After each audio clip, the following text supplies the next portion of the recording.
Hey everyone, I hope you all are doing very well and आप लोगों के जो एग्जाम्स हैं वो काफ़ी अच्छे जा रहे होंगे। एंड ये जो वीडियो है इसमें हम करने वाले हैं अपने यूनिट 2 का रिवीजन, जो कि है हमारी इलेक्ट्रॉनिक स्प्रेडशीट एडवांस। एंड मैंने यूनिट 1 का भी रिवीजन वीडियो बना दिया है, तो अगर आपको क्विक रिवीजन करना है एग्जाम से पहले 1 नाइट पहले तो आप उस वीडियो को देख सकते हैं। सेम ऐसे ही मैं ये वाली वीडियो भी बना रहा हूँ ताकि आपको एग्जाम से पहले अगर आपको क्विक रिवीजन करना है, आपको 10-15 मिनट में सारे टॉपिक्स क्लियर करने हैं, तो आप इनको देख सकते हैं। सो इस टॉपिक में हमारे पास 4 सेशन है एंड इन चारों सेशन में हमारे पास सब टॉपिक्स हैं काफ़ी सारे। तो क्योंकि हम अपनी बुक को अगर देखते हैं तो हमें टॉपिक सारे के सारे ध्यान में नहीं रहते, तो इसीलिए मैंने आप लोगों के लिए यहाँ पे एक डायग्राम बनाया है ताकि आप लोग सेशन बाय सेशन समझ सके कि किस सेशन के अंदर कौन सा टॉपिक है।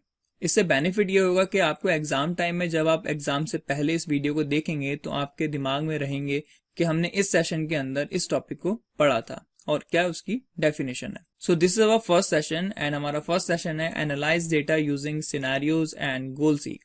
तो टॉपिक में हमें यहाँ पता चल रहा है सिनेरियोज एंड गोल सीक के बारे में, बट इनसाइड द सेशन हमारे पास काफी सारे और भी टॉपिक्स होते हैं जिनका हमें जानना जरूरी है। तो यहाँ पे सब टॉपिक्स हमारे हैं consolidate data, creating subtotals, using what if scenarios, using goal seek and solver. So these are the subtopics of session 1.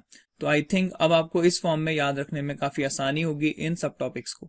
ऐसे ही हमारा सेशन 2 है जो कि है हमारा link data and spreadsheet, and इसके अंदर काफी सारे सब टॉपिक्स हैं जैसे कि setting up multiple sheets, inserting new sheets. And यहाँ पे एक चीज का और ध्यान दीजिएगा, यहाँ पे सब टॉपिक्स के अंदर भी सब टॉपिक्स हैं।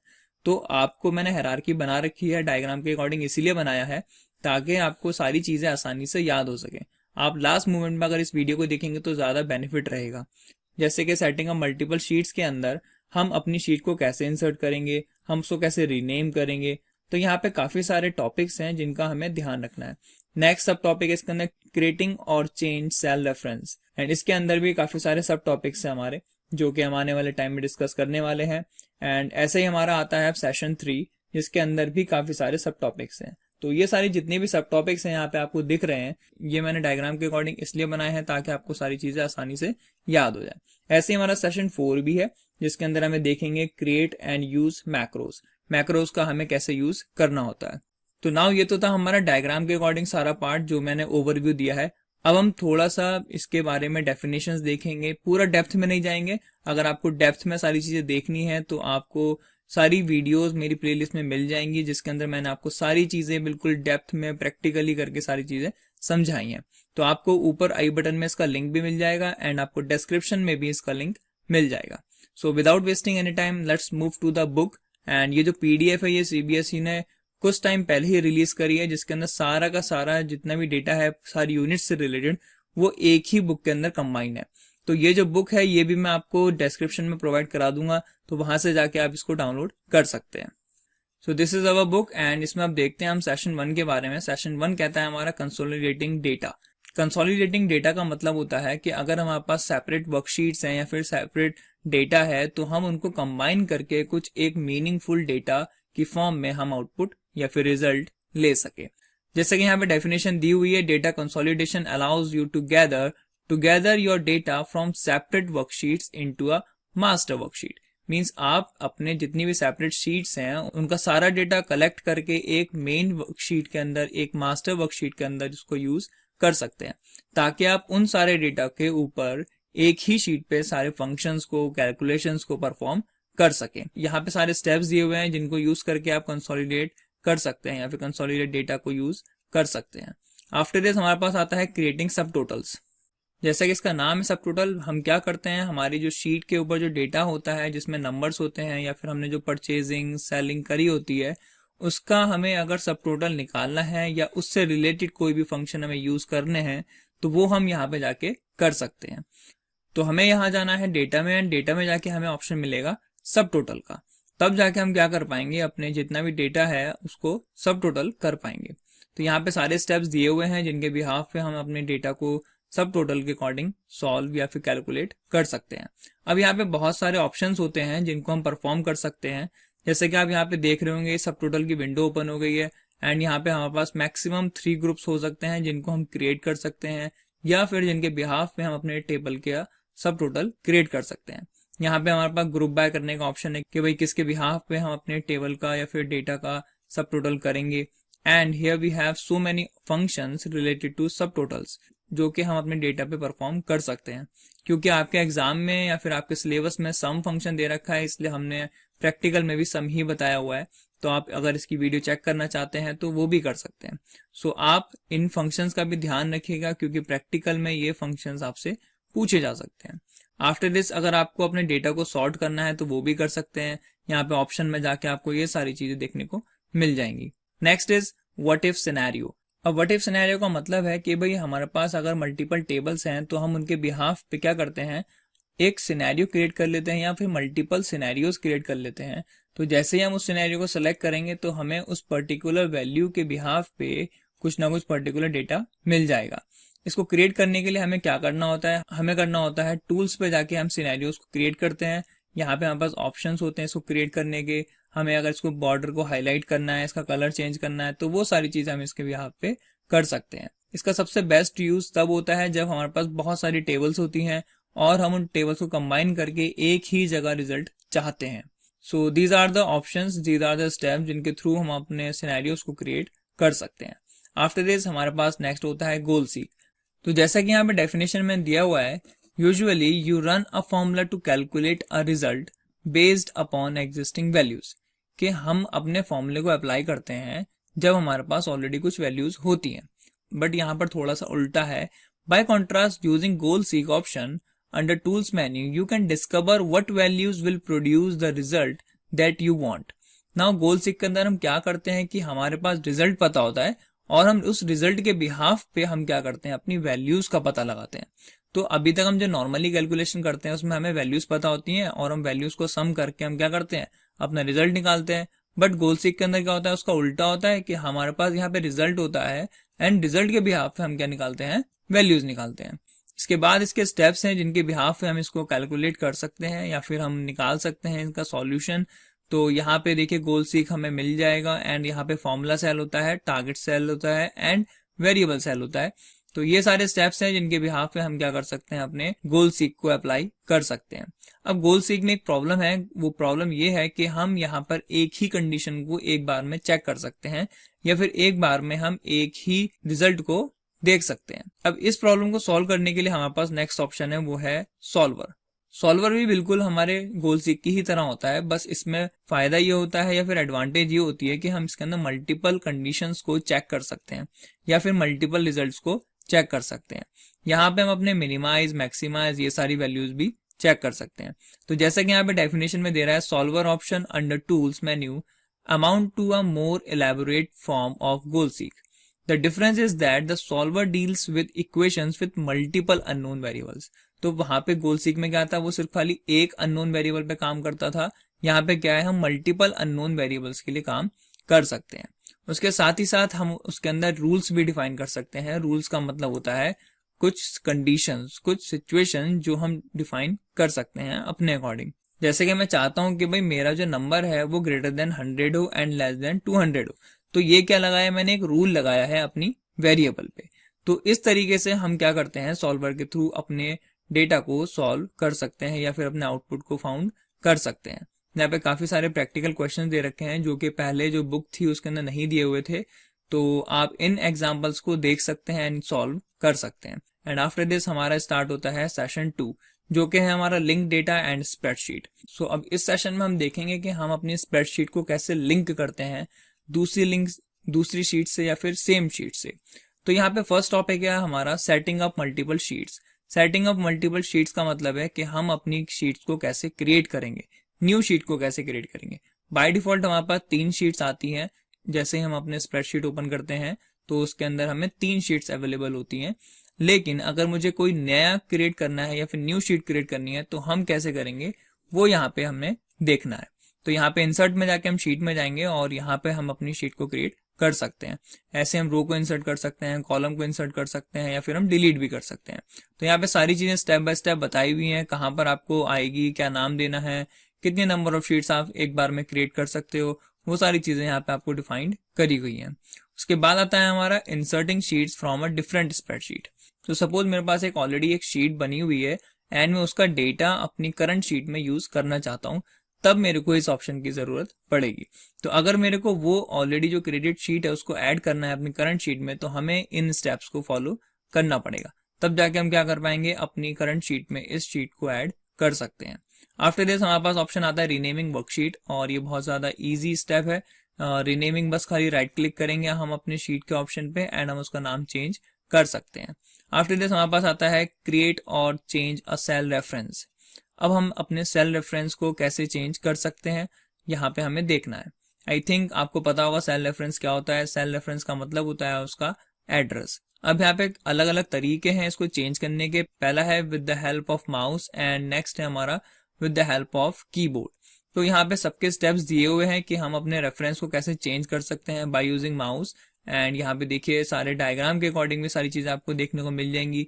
इस टिक को आई थिंक आपको पता होगा कि क्या करता है ये टिक जो ग्रीन में है। एंड इसके बाद यहाँ पे सारे डायग्राम्स के अकॉर्डिंग हमें सारे स्टेप्स में सब चीजें बताई हुई हैं। इसके बाद आता है हमारा कि हम कीबोर्ड के थ्रू इस रेफरेंस को कैसे क्रिएट करेंगे। तो यहाँ पे इनके भी स्टेप्स दिए हुए हैं जिनके थ्रू आप अपने रेफरेंस को क्रिएट कर सकते हैं। Next topic is working with hyperlinks. Hyperlink का मतलब होता है it is used in Calc to jump to a different location from within a spreadsheet and can lead to other parts of the current file, to different files और even to websites. Means ये hyperlinks क्या होता है, जैसे कि आप internet पे कोई भी चीज सर्च करते हैं तो वहां पे आप सपोज आपने सर्च करा है स्प्रेडशीट, तो आप गूगल पे सर्च करते हैं तो वहां पे ब्लू कलर के लिंक्स मिलते हैं। तो आप जैसे उस पर क्लिक करते हैं पहले ब्लू लिंक पे, तो आप उसकी वेबसाइट पे पहुंच जाते हैं। सेम ऐसे ही लिंक्स आप अपनी स्प्रेडशीट के अंदर भी क्रिएट कर सकते हैं। तो जब आप उन लिंक्स पे क्लिक करेंगे तो आप सेम शीट पे भी काम कर सकते हैं, सेम वर्कशीट पे भी काम कर सकते हैं। अगर आप चाहते हैं कि भाई आपकी शीट से वो जैसे ही क्लिक करे तो आप किसी वेबसाइट पे पहुंच जाए, तब भी आप इसका यूज कर सकते हैं। अब इसके अंदर दो तरीके के हाइपरलिंक्स होते हैं। पहला होता है रिलेटिव एंड सेकंड होता है एब्सोल्यूट। रिलेटिव का मतलब होता है उसके अंदर हमें पूरा पाथ नहीं देना होता। पाथ का मतलब होता है उसका एड्रेस। उससे फायदा ये होता है कि अगर आप अपनी शीट को चेंज करते हैं या किसी और सिस्टम में लेके जाते हैं तो उसका जो एड्रेस होता है, उसका पाथ होता है, वो चेंज नहीं होता। बट जो सेकंड है हमारा एब्सोल्यूट हाइपरलिंक, उसमें क्या होता है, उसमें हमें एग्जैक्ट पाथ देना होता है हमारे सिस्टम का। उसमें प्रॉब्लम ये होती है कि अगर हमने अपना सिस्टम चेंज कर दिया और हमने वो फाइल किसी और सिस्टम में मूव कर दी, तो क्या होगा, हमें वो फाइल नहीं मिलेगी या फिर हमें वो हाइपरलिंक काम नहीं करेगा। तो यहाँ पे स्टेप्स दे रखे हैं इन हाइपरलिंक्स को क्रिएट करने के, जिनके थ्रू हम क्या कर सकते हैं, अपने हाइपरलिंक्स को क्रिएट कर सकते हैं। एंड यहाँ पे देखिए सारे ऑप्शंस को एक्सप्लेन करा हुआ है कि किस ऑप्शन से क्या होगा।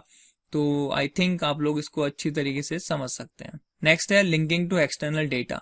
एक्सटर्नल डेटा का मतलब है कि आप अपनी शीट को किसी वेबसाइट से कैसे लिंक करेंगे या फिर अपने किसी एक्सटर्नल शीट से कैसे लिंक करेंगे।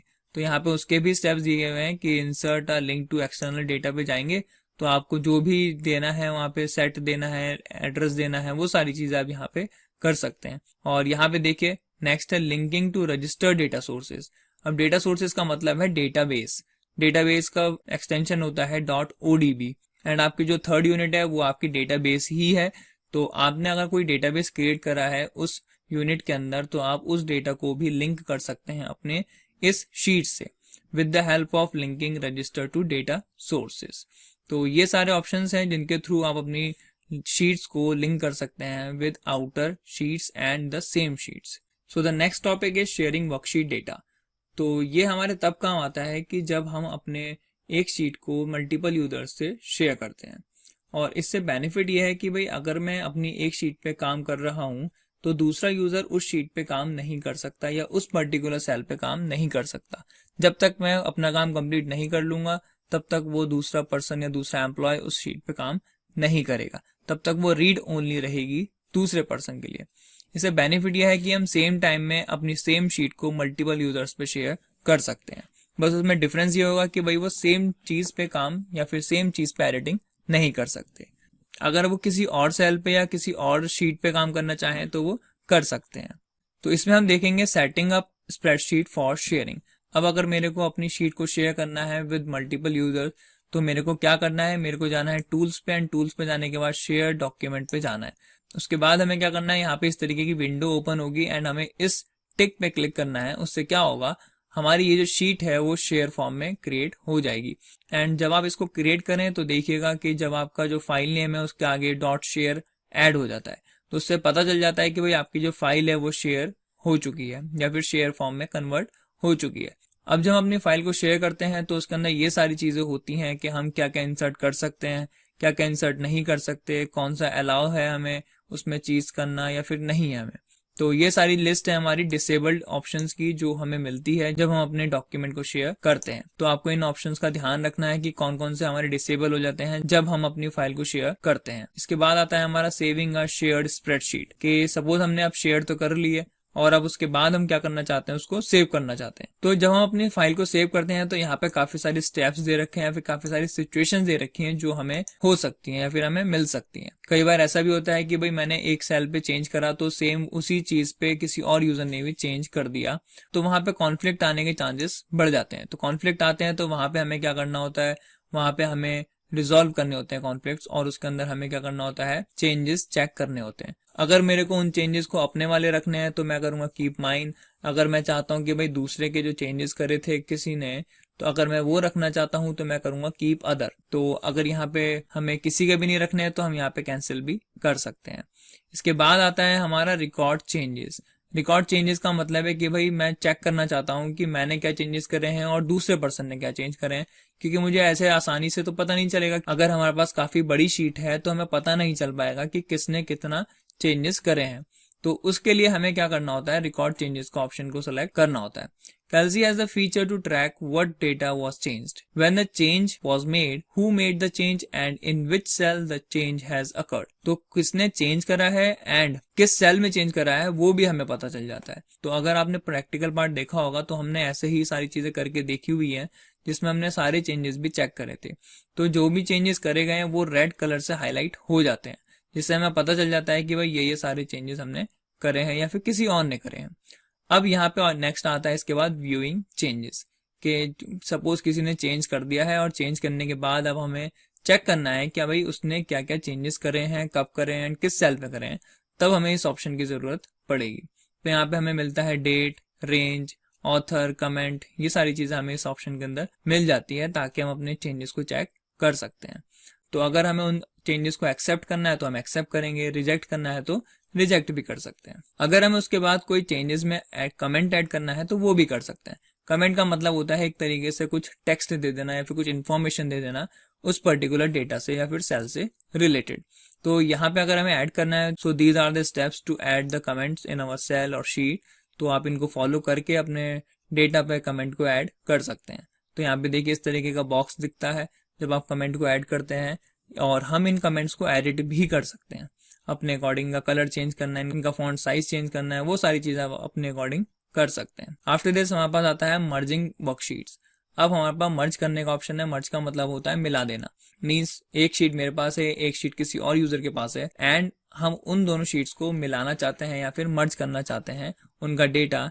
तो हम कौन सा ऑप्शन यूज करते हैं, मर्ज शीट का। इसको करने के लिए हमें कहाँ जाना है, एडिट, एंड एडिट पे जाने के बाद चेंजेस, एंड चेंजेस पर जाने के बाद हमें ऑप्शन मिलेगा मर्ज डॉक्यूमेंट का। उसके बाद एक डायलॉग बॉक्स होगा, उसके अंदर हमें सारे के सारे जो चेंजेस करे गए हैं उन शीट्स पे वो हमें सारे दिख जाएंगे। जो भी हमें एक्सेप्ट और रिजेक्ट करने हैं, जैसा कि ऊपर करा था अभी, वैसे ही करके हम यहाँ पे अपने शीट को कंप्लीट कर सकते हैं। तो जैसे कि यहाँ पे आपको दिख रहा होगा, देखिए 2 शीट को मर्ज करा गया है तो यहाँ पे अलग अलग कलर के बॉक्सेस दिख रहे हैं। उसके बाद मर्ज अगर हमने कर दिया है और उसके बाद हम अपनी शीट को सपोज कंपेयर करना चाहते हैं कि भाई किस शीट के अंदर क्या क्या चेंजेस हुए हैं, तो वो हम इसके अकॉर्डिंग कर सकते हैं।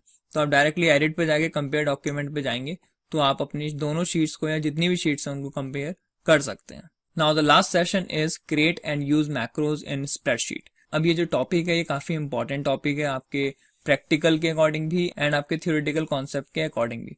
तो आप इस टॉपिक को बहुत अच्छे से कर लीजिएगा। मैक्रो का मतलब होता है कि अगर आपको कोई भी टास्क मल्टीपल टाइम्स करना है और सेम टास्क करना है तो आप क्या करते हैं, instead of doing it manually आप यहाँ पे उसको ऑटोमेटिक कर देते हैं, ताकि आपको सिर्फ खाली एक ऑप्शन को सेलेक्ट करना पड़े एंड वो ऑटोमेटिकली अप्लाई हो जाए। इसके थ्रू हम क्या करते हैं, अपने फॉर्मूला को ऑटोमेटिक बना देते हैं।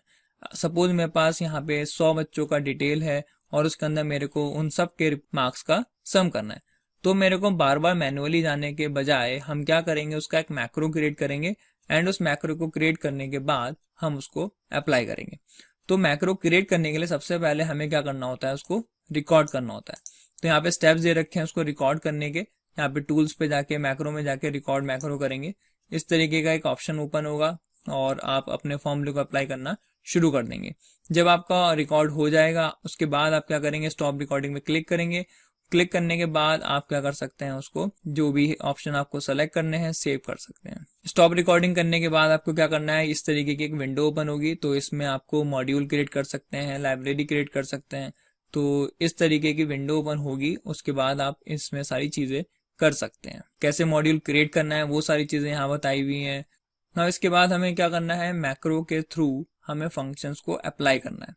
अब अप्लाई करने के लिए हमें क्या करना होता है, पहले इसके ऑप्शन को इनेबल करना होता है। अगर काफी सिस्टम्स में क्या होता है, ये इनेबल नहीं होता, तो उसको करने के लिए हमें क्या करना होता है, इस स्टेप्स को फॉलो करना होता है। तब जाके आप क्या करेंगे, इसको इनेबल करेंगे एंड तब आप जाके इसको अप्लाई कर पाते हैं।